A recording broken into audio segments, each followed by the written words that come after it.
I was in a casino in Las Vegas recently, made some bad choices and lost a pile of cash. I was incandescent with rage.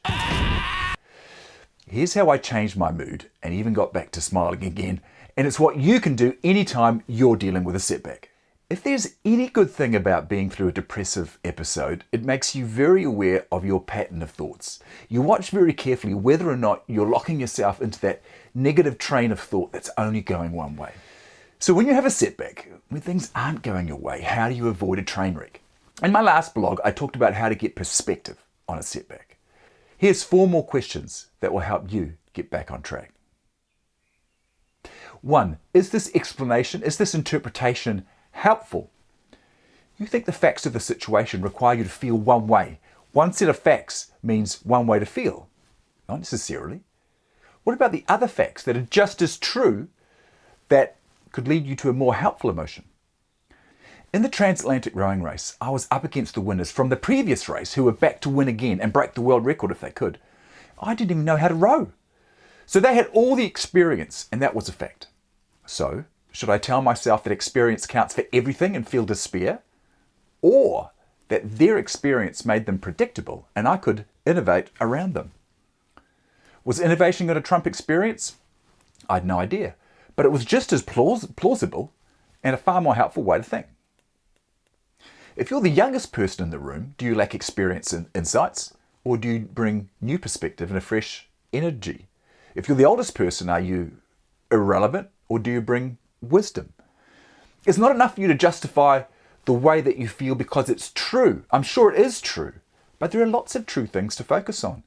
Can you interpret the situation in a more helpful way? You are allowed. You get to choose. What does my brain want me to learn?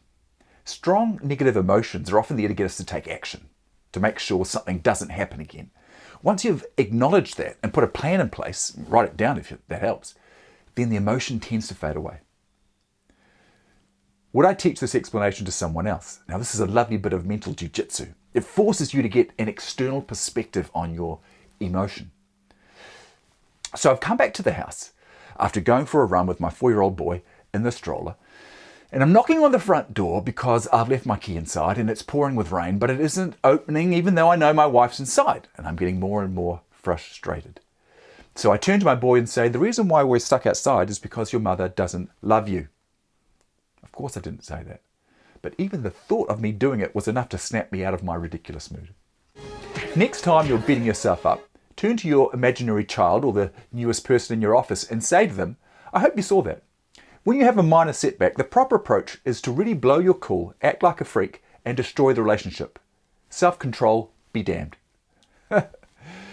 Number 4, what good can come of this? Now, I'm not saying that every cloud has a silver lining. Some situations just suck. The reason why you're asking this question is because it interrupts the pattern of thinking that's causing the emotion. So I was in Las Vegas and I lost a bag of money.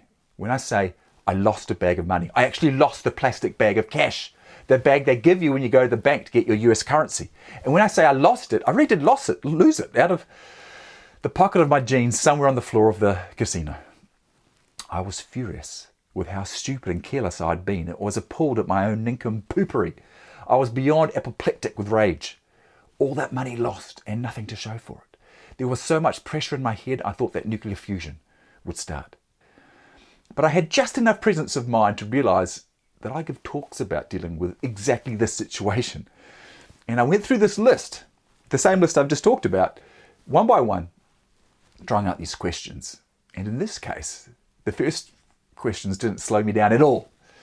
Until I got to this one. What good can come of this? First answer was nothing. But I persevered and I was very surprised to find quite a few things.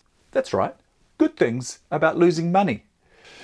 The first was that I really made the day of the security guards on the casino floor when I asked them if anyone had handed in a bag of money.